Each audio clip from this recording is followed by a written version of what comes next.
the morning comes with its familiar aches. His hands, rough as tree bark, grip the wooden handle of his tool.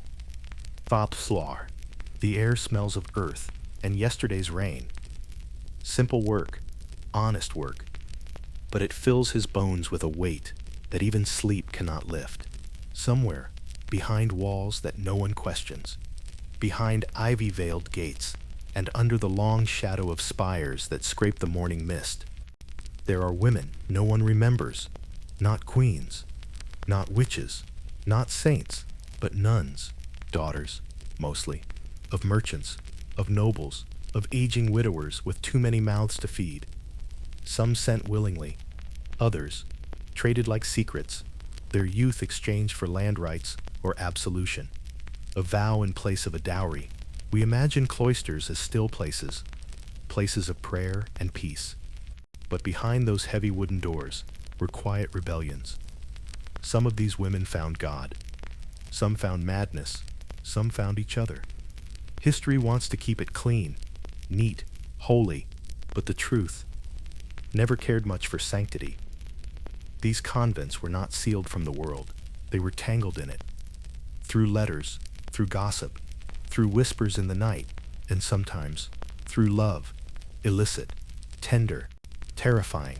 What do you do when the only thing more dangerous than the devil is your own heart?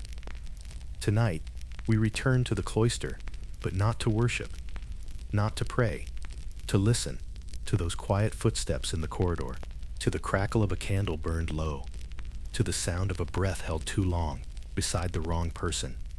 Because some of those women fell in love, and some were caught. But all of them deserve to be remembered, not just for their sins or silence, but for the secrets they carried. Before we begin, take a deep breath, get comfortable, and if you enjoy these slow stories of forgotten souls, consider subscribing. Leave a comment telling me where you're listening from and what time it is for you. It's always comforting to know we're drifting through history together. Now close your eyes and imagine we're in the French countryside. The year is 1283, and a young girl is walking barefoot through the dew-wet grass. She wears a woolen dress too large for her frame. Her hands are clasped tightly, not in prayer, but in fear. Today is her investiture, the day she stops being Beatrice and becomes Sister Clara. She has not chosen this, but her father did, and her mother did not object. She is 12 years old, and her body is about to be sealed behind a veil, but inside her, the story is just beginning. Imagine a candle, small, ordinary, beeswax. Its wick lit not by ceremony, but in secret. It sits behind a stone wall, tucked in a corner chapel no one visits. Its flame is delicate, almost embarrassed to burn, but it is steady, and if you were to sit quietly beside it, if you waited long enough, you might see a shadow pass over it. A soft figure, in a woolen habit, face lowered, fingers trembling. She is not supposed to be here. Not at this hour. She has broken curfew. She has slipped out of her dormitory barefoot. She has passed the Virgin statue without genuflecting. But she is not coming to pray. She's coming to leave something behind. From beneath the folds of her sleeve, she pulls a parchment. The edges are frayed, the ink still damp. She folds it once, then twice, and tucks it beneath a wooden kneeler, the kind no one uses anymore. It is a letter, written in Latin, but not to God. It is addressed to someone who sleeps just 20 paces away, behind a different veil, beneath the same vow. A nun, a sister, a forbidden love. This candle, this fragile flickering light, has no name in the records. No bishop ever wrote of it. No historian preserved its warmth, but it burned. And so did she. Not every nun longed for escape. Some longed to stay, because of the one who stood beside them in the chapel, because of a look held too long during vespers, because of a hand that brushed against theirs when no one was watching. And sometimes, they wrote it down. They wrote love poems. They embroidered initials in secret. They carved hearts into the back of hymnals, not because they were evil or weak or heretical, but because they were human, and in a place built to silence desire, desire found its voice anyway. In gardens, in shared beds during winter cold, in quiet corners of the scriptorium, where one hand copied scripture and the other held someone else's warmth beneath the desk. These were not grand romances. There were no wedding veils, no homes, no futures.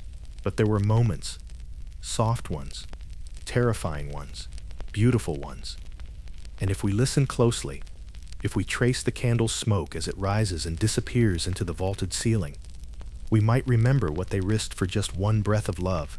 And now, let's step into that world, where silence hides longing, where every vow is a door. And behind some of those doors, there's a story history was too afraid to keep. In our first chapter, we'll meet the young girl behind the veil and learn what it meant to surrender her name, her body, and eventually, her heart. Let's begin. It begins, not with a prayer, but with a letter.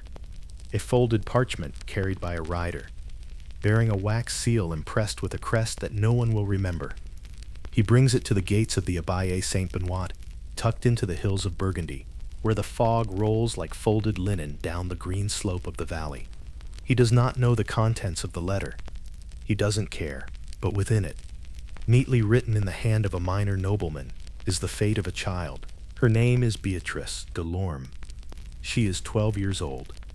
The letter states that she is of marriageable age, that her father has 3 other daughters and no suitable suitors, that her mother was once a novice before marriage, and now favors a spiritual future for Beatrice. It says that a donation will be made. It says the family hopes she will find peace within the cloister. It does not say that Beatrice cried when her mother told her. It does not mention that she hid beneath the table for hours. It does not confess that she tried, quietly, stupidly, to run. Because none of that mattered. Not to the abbot. Not to the bishop. Not to the wind in the hills, which kept rolling forward like it always did. The day Beatrice arrives at the abbey, the sky is pale and cold, like linen soaked in milk. A heavy cart brings her, along with 2 trunks and a wooden chest of linen, none of which she packed herself. Her hair is freshly brushed. Her dress is green, with sleeves too long for her arms. Her father kisses her on the forehead and says, "Be brave." Her mother does not cry. She walks through the gate like a guest. She will not walk out again.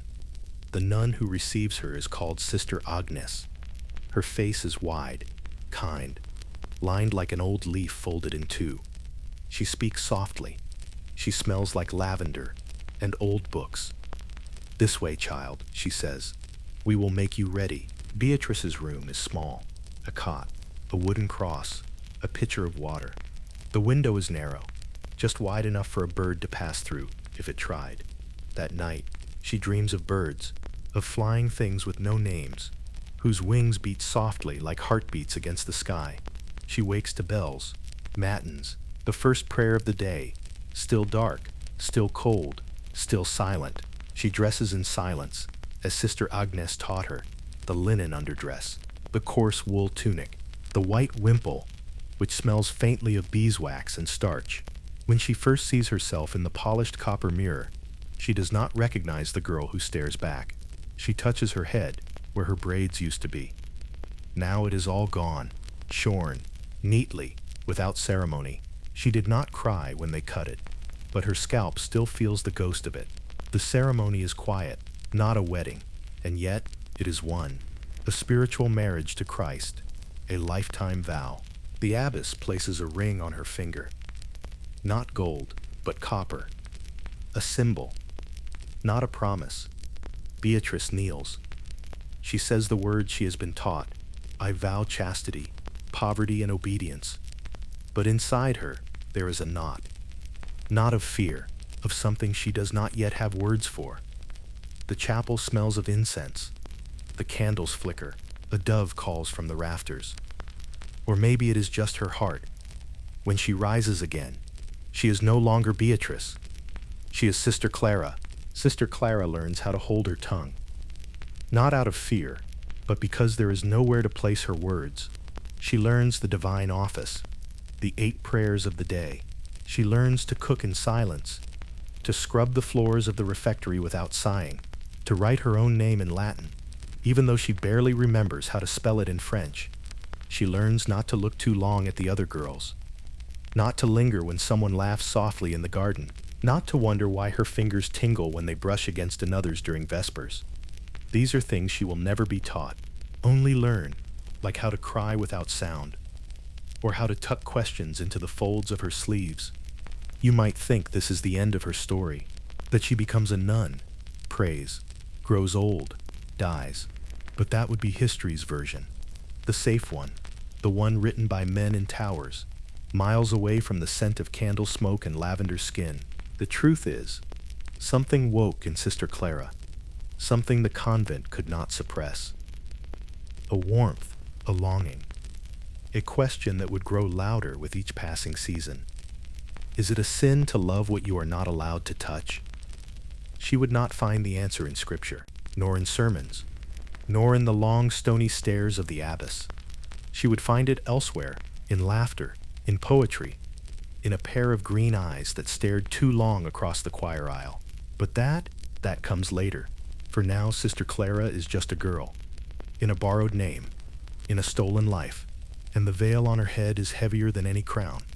Next, we'll follow Sister Clara as she begins to observe what the abbey doesn't speak of, the secret gardens, the older nuns who share glances but not stories, and the little acts of rebellion that survive inside sacred walls, because even the quietest places whisper.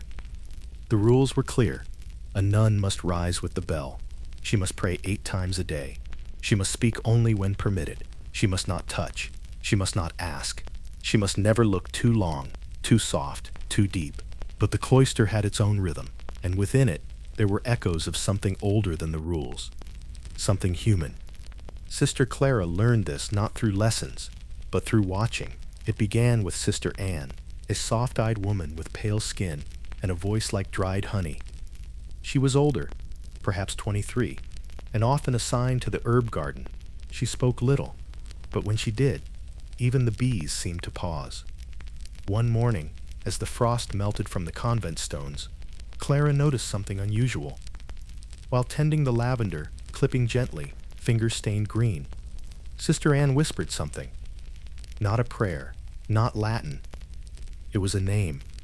Soft, almost inaudible. Clara pretended not to hear. But the name didn't vanish. It hovered, like incense, like a moth drawn to warmth. The convent's herb garden was small but dense. Lavender, rosemary, rue, mint, yarrow. To outsiders, it was a place of healing, a utility. To the nuns, it was something else. It was a refuge, a place to speak without ears, to pass glances in the space between hedges, to touch soil when you could not touch skin. There were paths that twisted just enough to hide 2 people.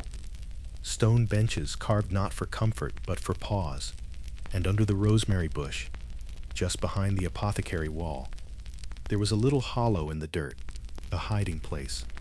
Clara discovered it one afternoon, kneeling with a basket of chamomile. She saw the disturbed earth, brushed it away, found a scrap of linen, folded and faintly stained with ink, a verse embroidered in tiny red thread.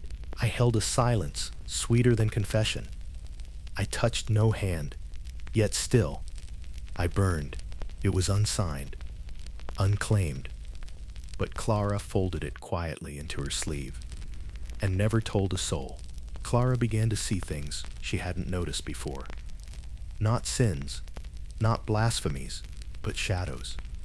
In the scriptorium, Sister Genevieve and Sister Heloise sat too close, their desks separated by a single stool, neither used. They never touched, but their pages turned in rhythm, and when one smiled, the other's shoulders eased. During Compline, when all the sisters bowed their heads, Sister Clara would sneak a glance through her lashes. Sometimes she caught eyes lingering, not maliciously, not wickedly, just longer than they should, sometimes with softness, sometimes with ache. And Clara began to wonder how many women in this place had once held something warm in their hearts, and how many had buried it. The library was a sacred space, dusty, cool, quiet as breath. Clara loved it. loved the smell of vellum, the way her fingertips tingled when tracing the cracked leather of old bindings. One day, while returning a psalter, she noticed a book out of place. Tucked behind a volume on St. Jerome was a worn collection of Latin poetry.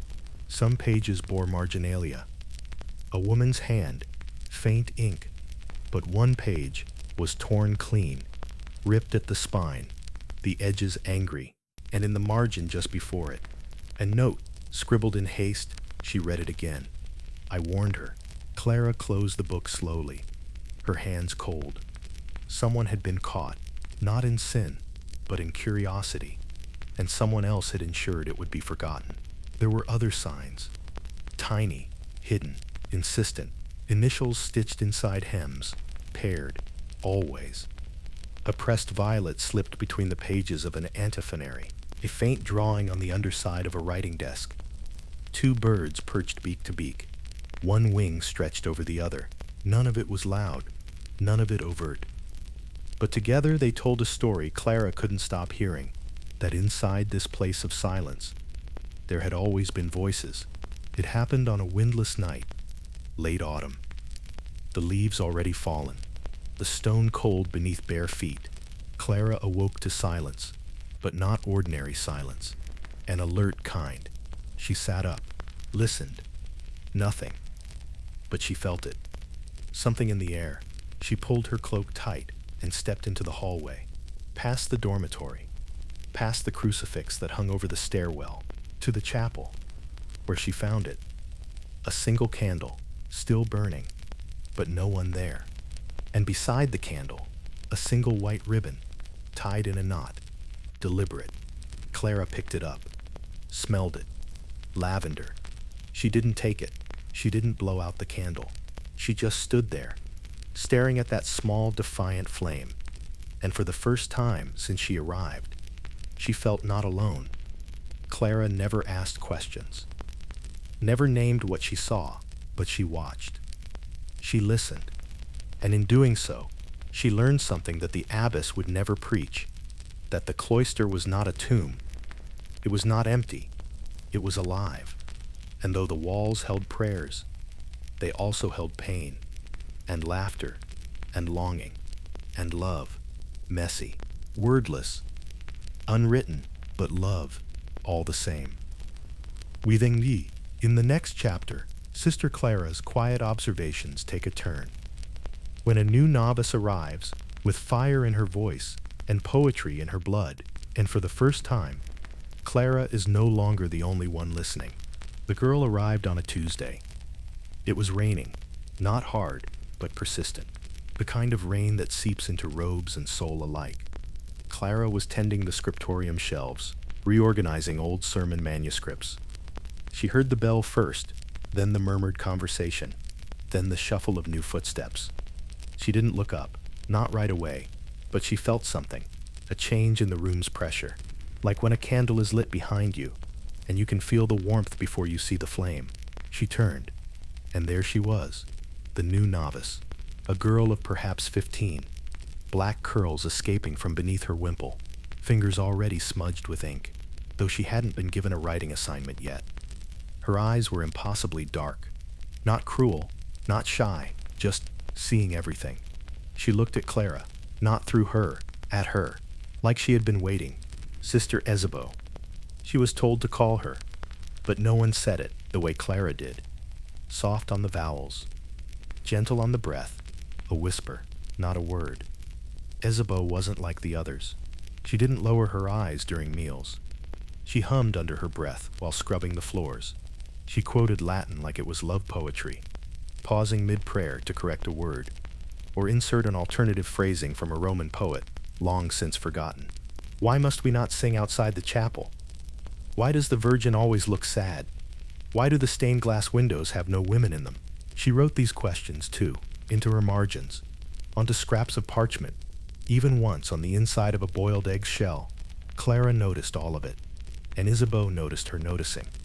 They were both assigned to the scriptorium that winter, copying psalms, translating texts, binding pages with delicate thread soaked in beeswax.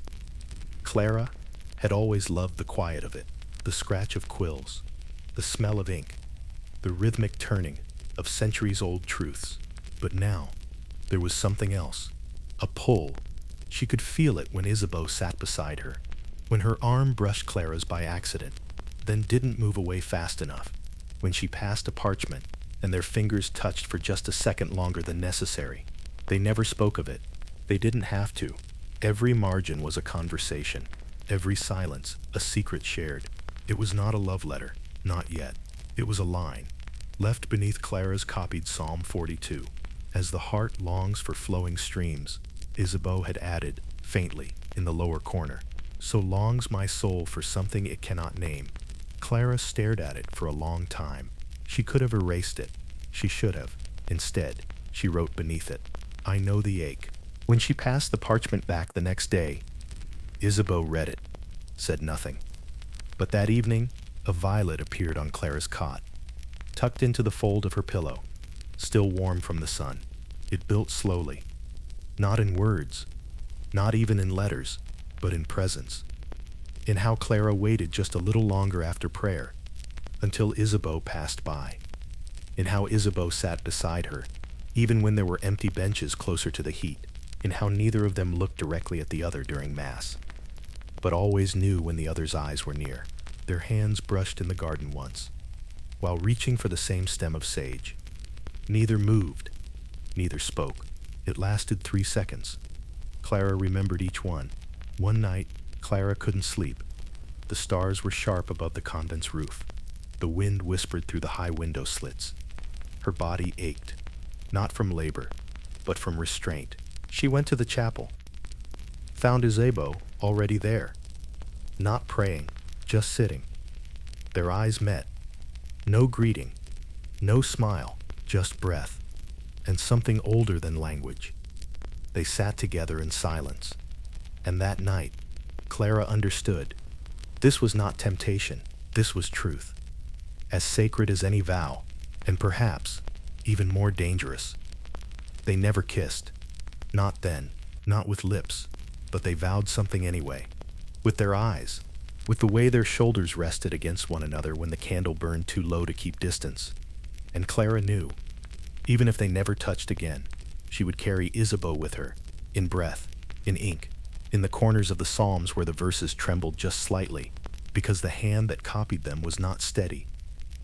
Next, a storm arrives, not in the sky, but in the abbey itself. A letter is intercepted, a suspicion grows, and the quiet world of stolen glances begins to shake. The first cracks never come with thunder. They come with paper, folded, unsealed, out of place. It had been a morning like any other. The bell for prime had rung just before sunrise. The cloister was draped in a blanket of mist. The sisters moved through their duties like ghosts wrapped in linen. Clara sat in the scriptorium, her quill scratching against the smooth parchment like a whisper with a pulse. Isabeau sat across from her, not close enough to touch, but close enough to feel. And then it happened. Sister Mathilde entered, tall, grim, stern as a rosary wound too tight. She held something in her hand, a letter, and the world shifted. It wasn't unusual to find notes, scraps of psalms passed from one novice to another, reminders to clean the chapel basin, even little Latin riddles shared among the younger girls like gossip dressed in scripture. But this wasn't that. This letter was different. It bore no greeting, no name, just verses. Beautiful, intimate, desperate. It had been written in a trembling hand. The ink had bled into the parchment. There were faint fingerprints on the edge. It smelled faintly of lavender. And worst of all, it quoted Song of Songs. Let him kiss me with the kisses of his mouth, for your love is better than wine. Not in Latin, but in French. The language of the body, of the heart, of sin. Sister Mathilde didn't say it was Clara's. She didn't have to. She stood at the front of the scriptorium, held up the letter like a sword unsheathed, read the first few lines aloud. The room froze. Isabeau didn't move. Clara didn't breathe. Then the letter was folded, placed in a small wooden box, locked. And just like that, the day went on. But the air was different, sharper. full of invisible eyes. The quiet was no longer peace. It was surveillance. For days, nothing was said, no punishment, no confession demanded, no names named. But Sister Clara was moved from the scriptorium. She was assigned to laundry, cold stone tubs, stiff linen, cracked hands. Isabeau was reassigned to kitchen prep, which meant they would no longer pass in the corridors. Even at meals they were separated. One at the top of the table, one near the kitchen door. The abbess had made her decision. They were to be unseen, unlinked, unremembered. And the message was clear. Whatever bond had bloomed was to be uprooted. One evening, Sister Clara was summoned to the abbess's study. It was a bare room. Stone walls, one crucifix, one chair. She stood. The abbess did not ask her to sit. "Have you anything to confess?" Her voice was soft, too soft. Clara shook her head. No words came. The abbess studied her.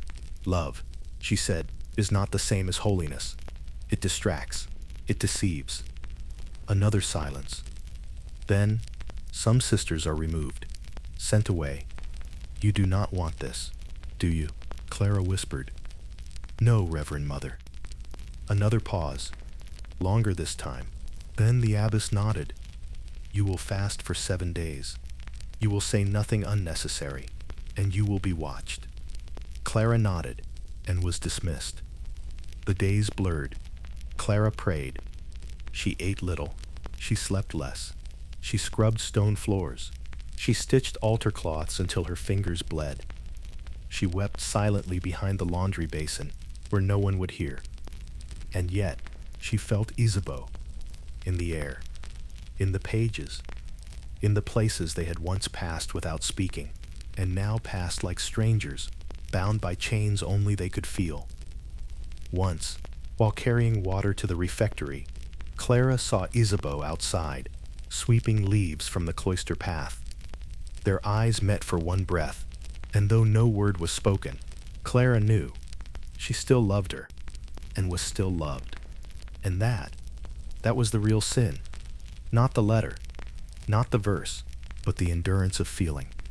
Even after the church tried to bury it, one night, Clara stood before the mirror in her cell.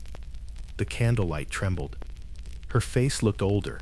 She hadn't aged, but something in her had shifted.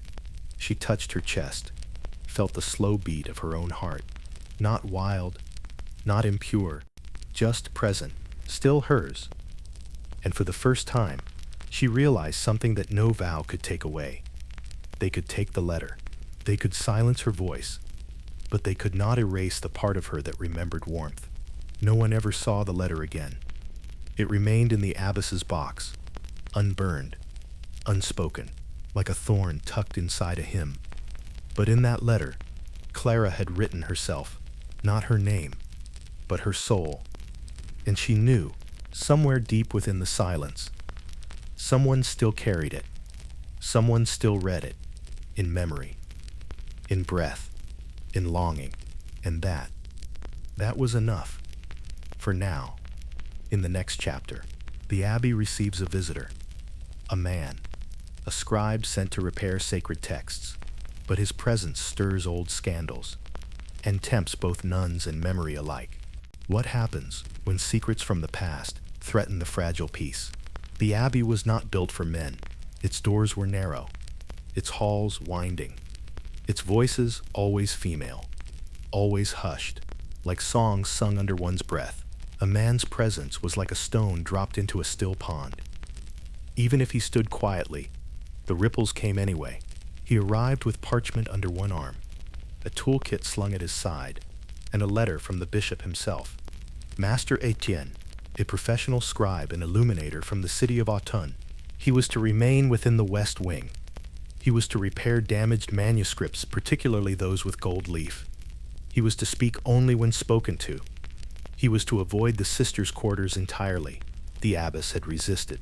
But the order was sealed, and the monastery had debts. And so, for the first time in almost 5 years, a man entered the cloister. Master Etienne was quiet, not pious, just practiced. He had learned that those who speak little are listened to more.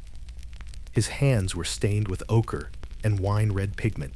He worked with a patience that unnerved the younger novices. But he had an eye and a history. He had once illuminated psalters for the archdiocese, but left the city suddenly, reasons unspoken. Now, he found himself among women, watchful, unsmiling, tense. Clara first saw him from the garden archway. He sat at a long table in the western cloister, bent over a cracked gospel leaf. Sunlight hit his hair, threaded with gray. He was older than she'd imagined, perhaps 40, perhaps more. But his hands, they moved like music, deliberate, precise, almost reverent. She didn't speak to him, but she watched, and so did the others. Clara wasn't the only one unsettled. The older sisters whispered about another man, many years ago, who came to fix the hymnals, and left carrying something that could not be bound in leather. A novice had disappeared soon after. They never said her name, only that she forgot her vows before she ever understood them. The abbess had tightened the rules after that. No more male physicians, no more open confessionals, no more voices too warm or eyes too curious. Clara didn't know if the story was true, but she saw how the sisters flinched when Etienne passed, how they whispered more, laughed less, and prayed louder, as though they believed noise could protect them. 3 days after his arrival, a parchment appeared on Clara's scriptorium desk.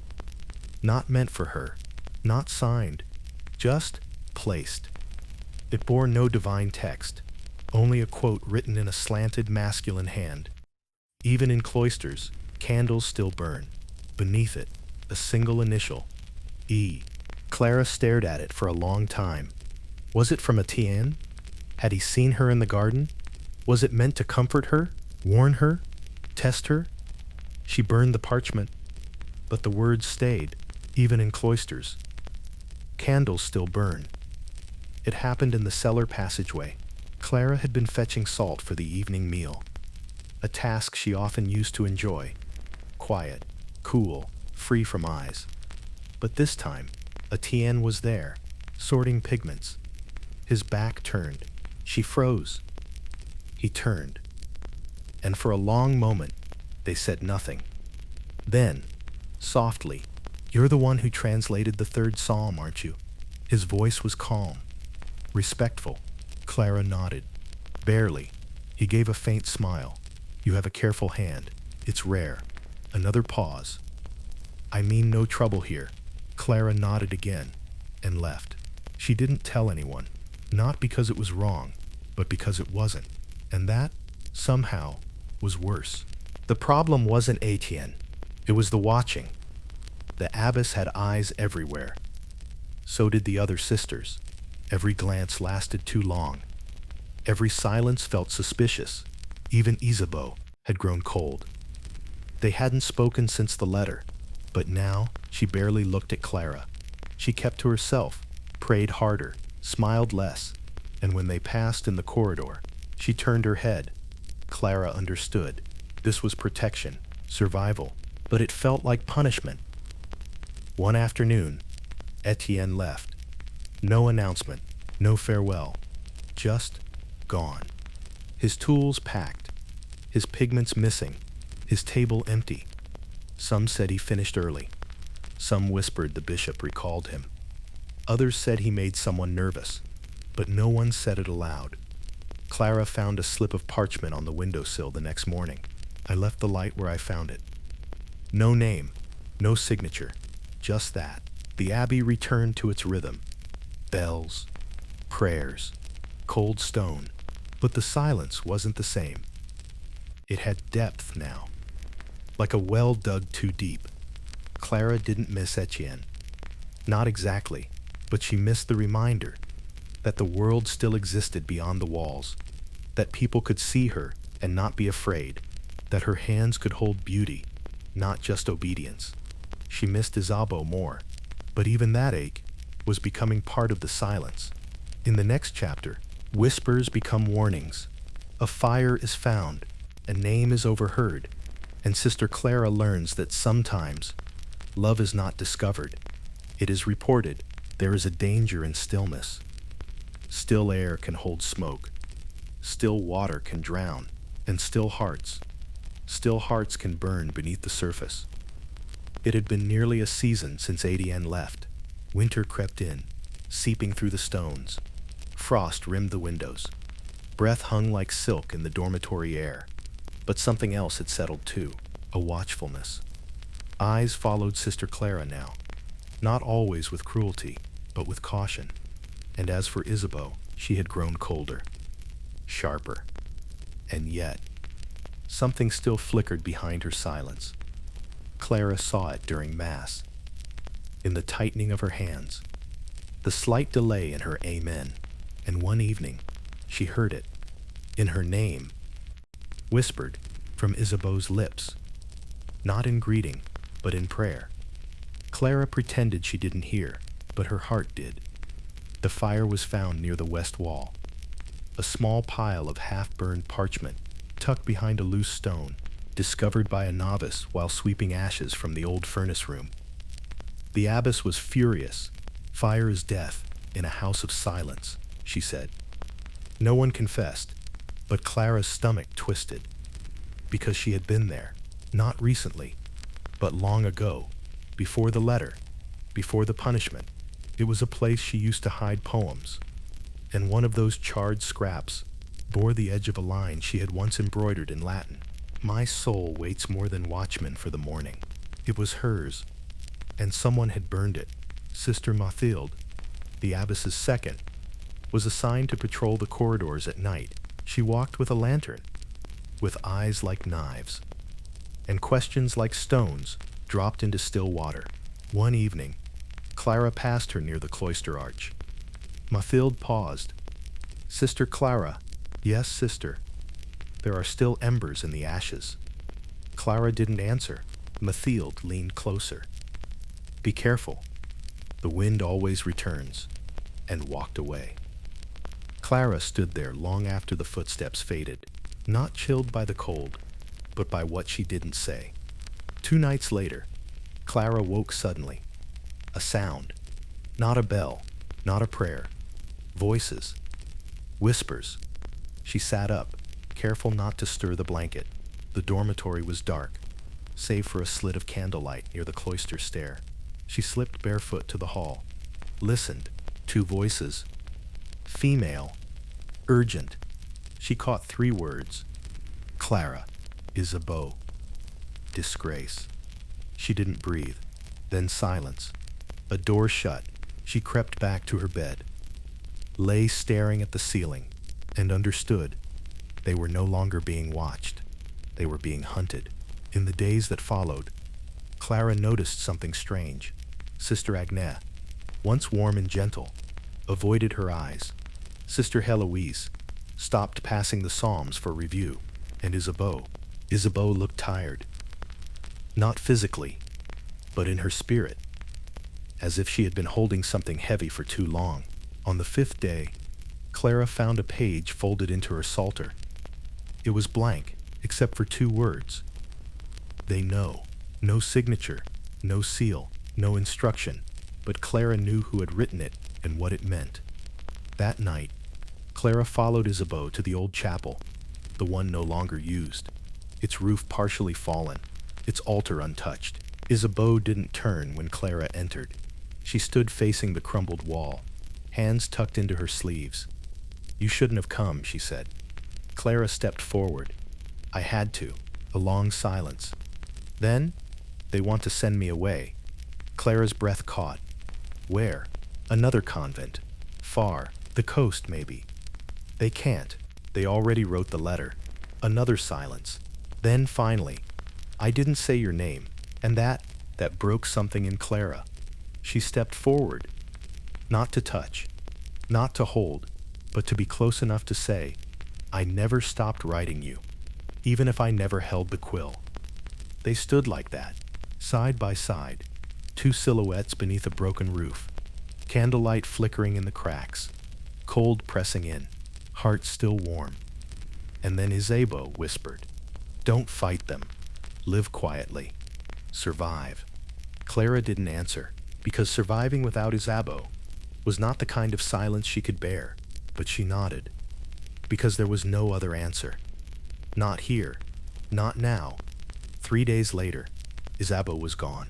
No ceremony, no goodbye, just gone. Her bed stripped, her psalter missing, her name erased from the rota. And Clara, she was left.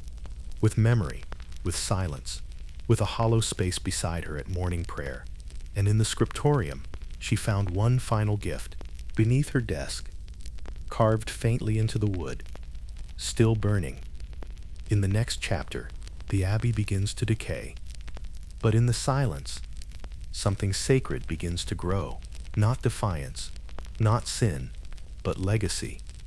Some losses do not scream. They echo, softly, relentlessly, like footsteps in empty corridors. Never seen, only felt. After Isabeau's departure, the abbey didn't change, but Clara did. She still woke at matins, still recited the psalms, still stitched vestments, swept cloisters, copied gospels. But everything was a little slower, a little quieter, a little more deliberate, because when the world takes someone from you, you either bury the memory or rewrite it. And Sister Clara had spent too many years with ink beneath her nails. Not to write. The abbey's psalter room was not for novices. It housed the oldest texts, hand-bound, gold-trimmed, some so delicate they were wrapped in linen and unwrapped only during feast days. But Clara had earned trust. She had copied with care, translated with fluency, restored pages no one else dared touch. So they gave her keys, and in that silence, surrounded by centuries of prayer, she began her quiet work. Not to defy, not to destroy, but to remember. It began with a psalm. Psalm 61. From the ends of the earth, I cry to you. The rest trailed off in her original copy, smudged by water damage. Clara rewrote it. But in the margin, in tiny script only she would ever notice, she added, for the heart that once stood beside mine. And beneath it, no name, just an initial. I. It was not disobedience. Not in the way the abbess would define it, but it was memory, made permanent, made sacred. A week later, she pressed a violet, dried and delicate between the pages of Psalm 88, not where anyone would find it. Tucked deep in the binding, the violet was the same kind Isabeau had once left on her pillow, back when their love was still unnamed, still allowed to exist in glances and half-phrases. Every time Clara touched the spine of that book, she felt the petals there, fragile, hidden, enduring. Like her, Clara began to do it more often. In tiny slivers of ink, she added phrases that were technically psalms, but rearranged, personal. Psalm 119, my eyes fail, longing for your promise, became my eyes fail, but still remember your gaze. Psalm 143, hear my prayer, O Lord, became, she heard me once, and I was not alone. No one noticed, or if they did, they said nothing. Because her work was clean, her posture obedient, her silence unbroken, and yet she was writing. Her psalter became a memory not of the saints, but of love lost without regret. Sister Mathilde still watched, her gaze as sharp as the chill before dawn. She passed Clara often in the cloisters, said little, but once, just once, she paused. Clara had just finished binding a repaired folio, Psalm 27. Mathilde looked at her hands, then at the book. You keep very clean margins, she said. Clara looked up. I try. Mathilde nodded, waited a breath longer than necessary, then left. Clara sat still for a long time, because that pause, that tiny moment, felt like acknowledgement, not threat, not approval, just a knowing. And sometimes, knowing was enough. Spring crept into the abbey like a secret forgiven. The frost melted, the birds returned, and so did the violets. Clara walked the garden alone now. But once, near the rosemary bush, she found a parchment beneath a rock. Faint, folded, anonymous, It read, "Your psalms make better prayers than silence." No name, no initials, but she wept when she read it. Because someone had seen, someone had read, and someone understood. Clara never spoke of Isabeau again. Not to another soul, not even in confession, but every psalm she copied afterward bore a piece of her. In the stroke of the quill, in the breath between lines, in the way she chose ink that bled slightly more, as if her heart still ached to be legible. The Psalter was not a grave. It was a testament to grief, to beauty, to what survives in the sacred, even when the sacred forgets how to love. In the next chapter, an outsider returns, but not the one you expect. His sister, once expelled, comes back, older, silent, and with secrets of her own. And Clara must decide what she is willing to remember and what she's willing to risk forgetting. No one returns to the cloister. Not once they've left. Not after vows are broken or sins revealed. Not after the world reclaims them. A nun's departure is meant to be permanent. Erasure sealed by silence. And so, when Sister Therese came back, everything stopped. Not the bells, not the prayers, but the air. It stilled, as if the stones themselves remembered her name. She arrived without announcement. One linen bag. No ring, no veil, just the echo of a past no one was brave enough to speak of. Not even the abbess. Clara saw her first, at vespers, a figure in the doorway, standing, watching, not entering. She looked older than her years, lines around her mouth like creases on an unopened letter. Her eyes, dark, unreadable, didn't wander. They settled on Clara, just for a moment, then moved on. She said nothing, took no seat, left before the final prayer, and yet her presence hung over the cloister like incense that never burned out. Whispers returned. The older nuns spoke her name in riddles. She was the one before the abbess was abbess. They said she went north, married a physician. No, it was exile, not choice. No one knew for sure, except the abbess. And perhaps Sister Therese herself, but she wasn't telling. She kept to herself, did not rejoin the Rada, was not assigned work.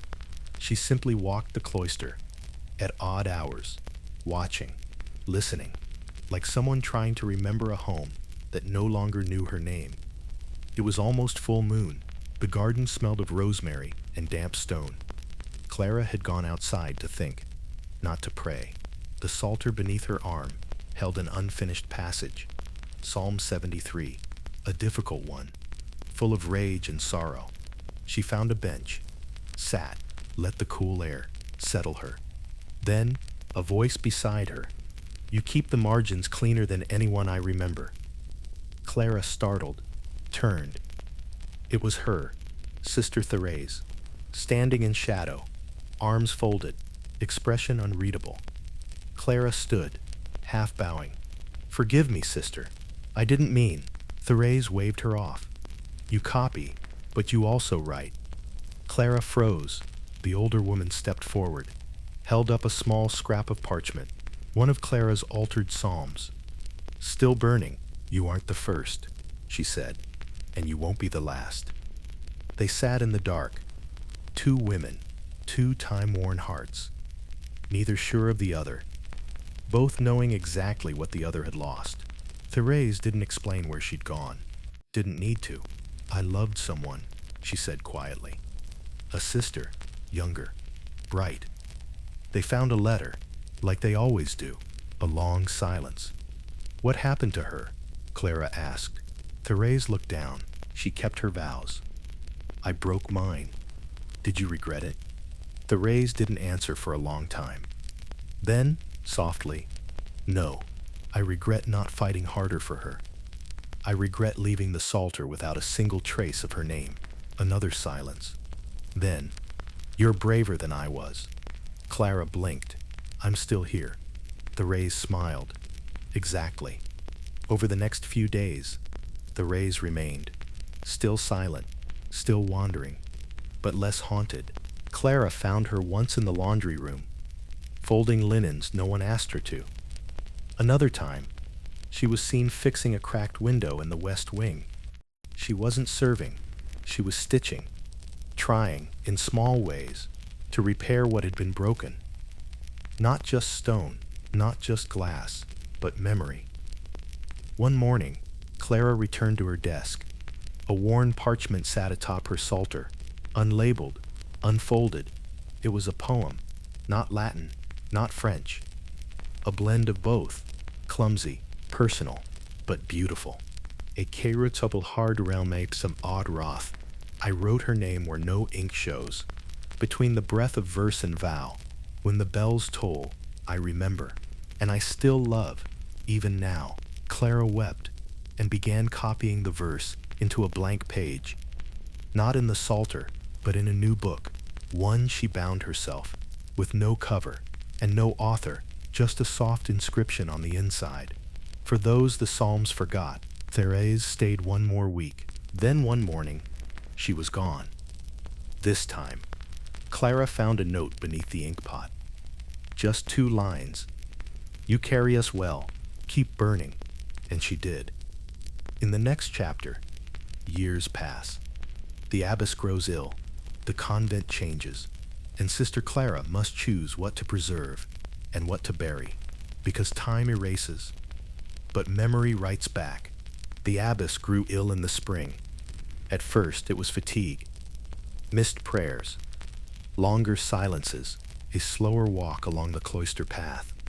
Then came the tremor in her right hand, the way her fingers hesitated over the psalms, as if uncertain which verse would be her last. No announcement was made, but everyone knew. The abbey was changing, and with it, so was Sister Clara's place in it. Abbess Eleonore had ruled the convent for nearly 28 years, a woman of control, discipline, and terrible stillness. She had punished without cruelty, favored no one, feared nothing, except, perhaps, scandal. She was the one who separated Clara from Isabeau, the one who locked the letter in the wooden box, the one who turned Clara into a woman of silence, who somehow learned to speak without words. Now she sat beneath woolen blankets, in a room filled with lavender and damp wood, and waited for her body to end before her name did. One evening, just after Compline, Clara was summoned. She did not expect it. She entered the abbess's chamber with steady breath, hands folded beneath her robe. The old woman looked at her with eyes that had once commanded hundreds, now just 2 dark mirrors staring back. "You've been quiet," she said. Clara nodded. The abbess's voice was dry as old parchment. "I used to read your copy after the others slept." Clara's heart caught. "You are precise and dangerous." A long pause. "I should have sent you away," she said, "years ago." Clara said nothing. The abbess blinked slowly. "But I didn't, because I saw in you a kind of preservation, a restraint, something I lost long ago. Silence. Then I will be gone soon. Another breath. And you must decide what we leave behind." After that night, the abbess stopped appearing at prayer. Sister Mathilde took over duties. The rota was reorganized. The convent moved on. But Clara, she remained still. She spent hours in the Psalter room, not copying, just reading, looking for the verses that had gone unread, the margins where her younger self had left whispers, the tiny threads of Isabeau, of Therese, of the women whose names had been erased. And she began binding a new book, not scripture, not poetry, something else, a record of the unsaid, the unwritten, the forbidden, a book of burned letters, stolen glances, and soft revolts. It was not titled, but on the first page she wrote, "These are the ashes the abbess left me. Let them burn again, brighter." This time, Abbess Eleonore died quietly, in her sleep, on the first Sunday of Pentecost. No struggle, no sound, just breath, and then not. The convent entered 7 days of mourning. No bells, no singing, only whispered prayers, and the rustle of wool robes across cold stone. Clara was asked to bind the death record. She wrote it in clean, neat Latin. But at the very bottom of the final page, she added, just beneath the official line, she preserved the silence, and in doing so, gave it away. The abbess left no personal belongings, no final letter, only her ring and the locked wooden box. It was passed to Sister Mathilde, now abbess-elect. Clara expected it to remain sealed. But one night, she found the box, open, empty, and the next day, Sister Mathilde placed a single item in Clara's hands, a folded letter, the one they had taken from her, the one that started it all, still intact, still scented faintly of lavender and ink. No note, no explanation, just this one message, unspoken but clear. Now you decide what to keep. That night, Clara sat by a single candle in the scriptorium. The letter before her, the flame flickering. The past, breathing. She could burn it, free herself, erase the weight, she took a quill, opened her secret book, and copied the letter in full, then folded the original, placed it between two psalms, and whispered, "You survived." In the next chapter, years pass, the convent ages, new sisters arrive, but some stories remain, bound not in shame, but in honor. Not every sister was remembered. Many passed through the abbey gates with no ceremony, no record, no dowry large enough to earn them mention in the annual ledgers, no scandal large enough to preserve them in rumor. They were the ones who never received letters, the ones whose names faded on the rota board, replaced by newcomers, again and again. But if you listen closely to the creak of the pews, to the pages of the psalters as they turn, to the pauses between Latin verses, you can almost hear them, breathing, whispering, waiting to be remembered. One of them was called Aline. She was older than Clara by perhaps 10 years, but no one knew her age for certain. She rarely spoke. She embroidered with a speed that startled others. Her fingers never paused. She stitched the linens for funerals, the altar cloths for feast days, the hems of new novices' habits. Clara noticed one day, Aileen always stitched one extra thread into the hem of the sleeves. A single loop of red, barely visible. No one else seemed to know. When asked why, Aileen only said, because some things shouldn't be lost. In the psalter room, Clara began discovering more. Not full texts, just marks, lines faintly scored into the binding, tiny initials hidden in the gutter of the page, symbols, half a flower, a sunburst, a crescent moon. They had no meaning in scripture, but they meant something to someone. A secret code, a quiet signature. Clara began collecting them in a ledger of her own.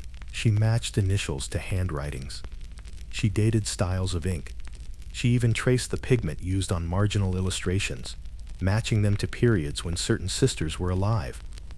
And slowly, she began to rebuild something no one had ever intended to survive. A history of forgotten women, of minor rebellions, of faith mingled with heartbreak and silence filled with meaning. Sister Clara eventually realized something deeper. She wasn't the only one writing a hidden book.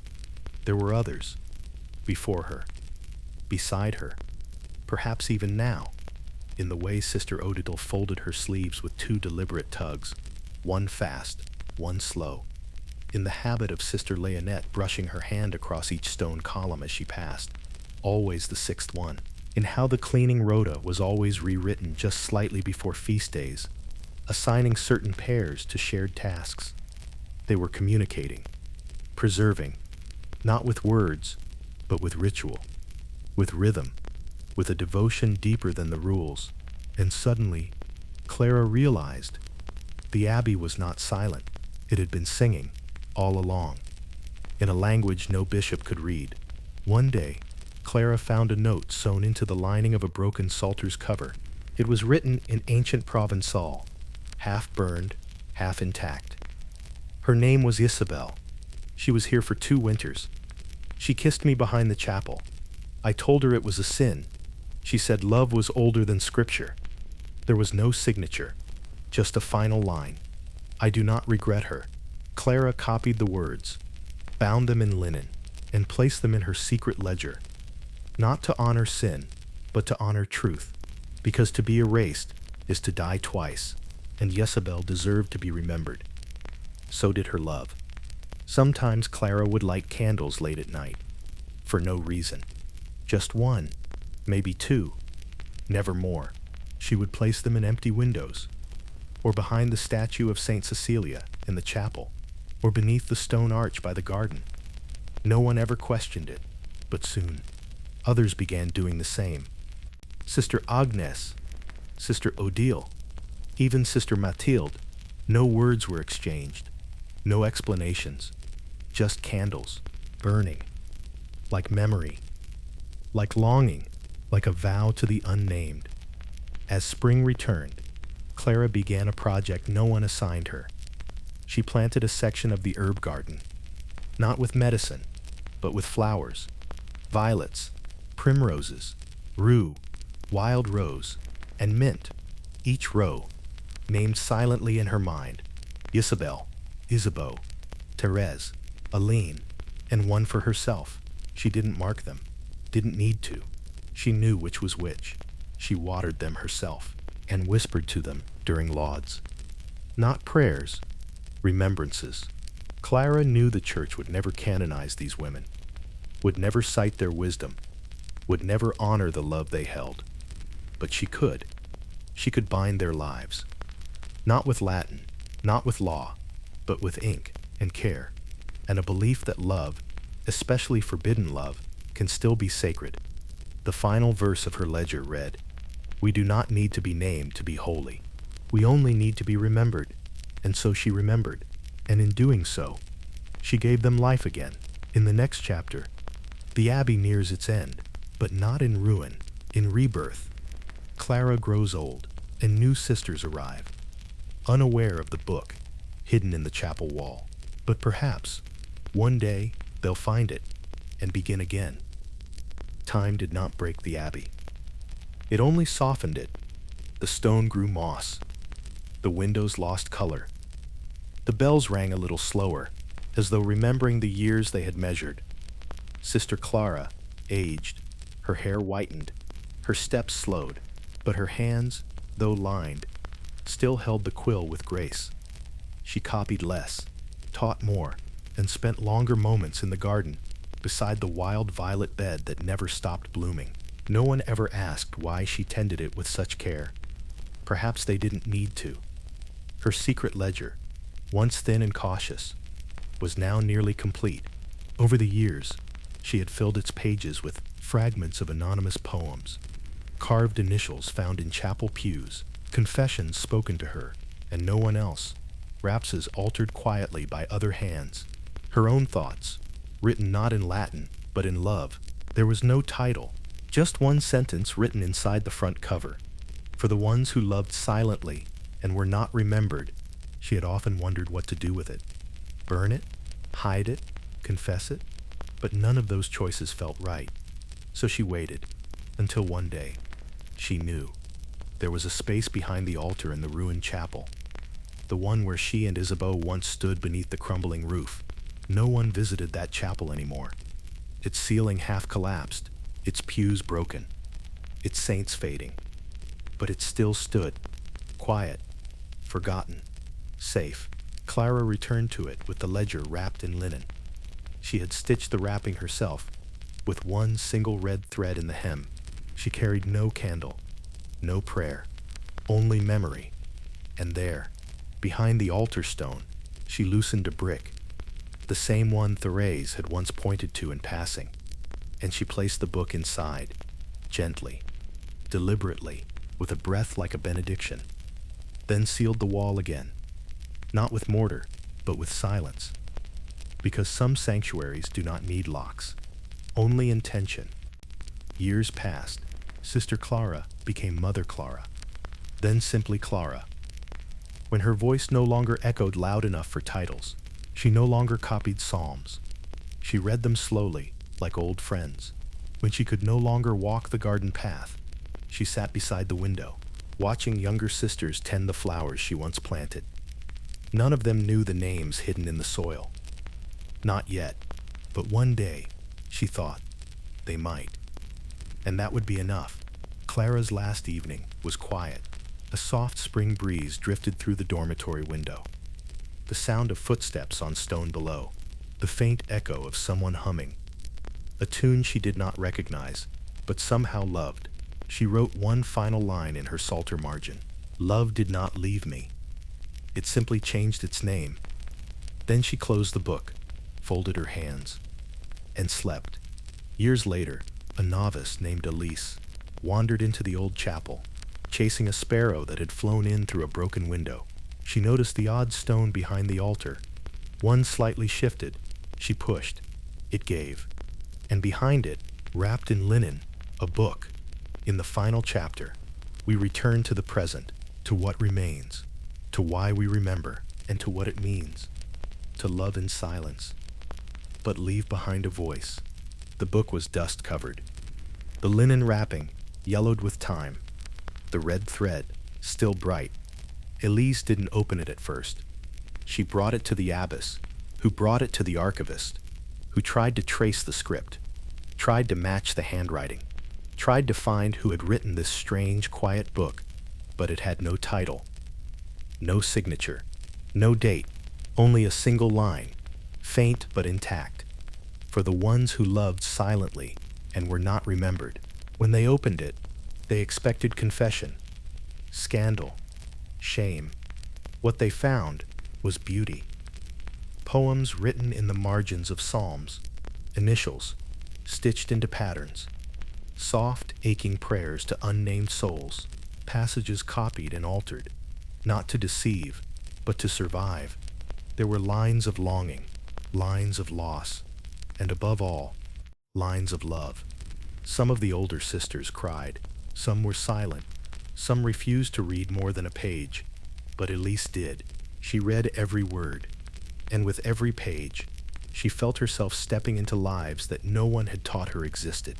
Women like her, women unlike her, but women who had lived fully behind the veil and dared, quietly, carefully, to leave something behind. The following spring, Elise began planting wild violets in the garden. No one asked her why. No one stopped her. She did not mark them, but she whispered names to them. Names she had never seen in the Abbey's formal records. Names from the book. Isabeau, Isabo, Thérèse, Isabo, Clara, each one a bloom, each one a prayer, each one a voice pressed between the lines of history. The Abbey did not change overnight. Rules remained. Silence continued, but something softened. A letter appeared in the scriptorium, unsigned, but left in plain sight. It read, "I loved once. It did not ruin me. It reminded me I was real, and no one took it down." Sister Elise began teaching younger novices how to bind books, not just scriptures, but ledgers, journals, empty pages. She told them, write something no one asked you to write, something only you can remember. And they did. Some stitched lines into their sleeves, some pressed flowers in secret, some lit candles in corners no one prayed in. None of them said it was rebellion. They said it was love. Eventually, the ledger was moved to the Abbey's archive, kept in a box of vellum and silk, handled with care. Scholars studied it. Poets quoted it. But it never felt like history. It felt like a hand reaching across time. A reminder that even within the strictest walls, hearts bloom, that even under vows of silence, voices sing, and that even in the coldest cell, a candle may still burn. No one ever discovered who Clara truly was. Her name appeared only in marginalia, a brief mention in an inventory ledger, a footnote in an ink-stained rota. But her words, they outlived her, and as long as someone reads them, she is not gone. She is still burning, in violets, in vellum, in verses written for no one, but felt by everyone. There are stories history refuses to keep, not because they lack meaning, not because they are small, but because they are dangerous. Not dangerous in the way of war or heresy, but dangerous in how they make us feel. Love that doesn't ask permission, devotion that defies boundaries, memory that cannot be erased. Sister Clara never shouted. She never protested. She never left. And yet, she changed everything. With ink, with restraint, with a heart that never gave itself away. Except where it was safe to be found, in the margins, in the stitching, in silence. We often imagine nuns as distant figures. All prayer, no passion. All rules, no risk. But they were women. Fully, beautifully, dangerously. And some of them loved. Some of them carried their longing like candles, shielded from the wind, hidden behind robes, burning anyway. And for those women, memory is not just kindness, it is justice. To say their names, even if we do not know them, is to restore something sacred the world tried to erase. Perhaps you have loved in silence. Perhaps you have been erased, overlooked, told to shrink. This story is yours too. It is for anyone who ever whispered instead of shouted, who left notes instead of declarations, who chose a secret bloom over a public vow, not out of shame, but out of something deeper, reverence. Because not all love needs to be loud to be holy, and not every legacy needs a name to be real. Tonight, as you rest, think of the candle left burning in the old chapel. Think of the violet pressed between psalms. Think of the hand that reached across a cloister bench and brushed another, just long enough to mean everything. These moments, though lost in history, are not lost in you. You are the reader, the witness, the keeper of what no one else was allowed to hold. And for that, Clara thanks you. Isabeau thanks you.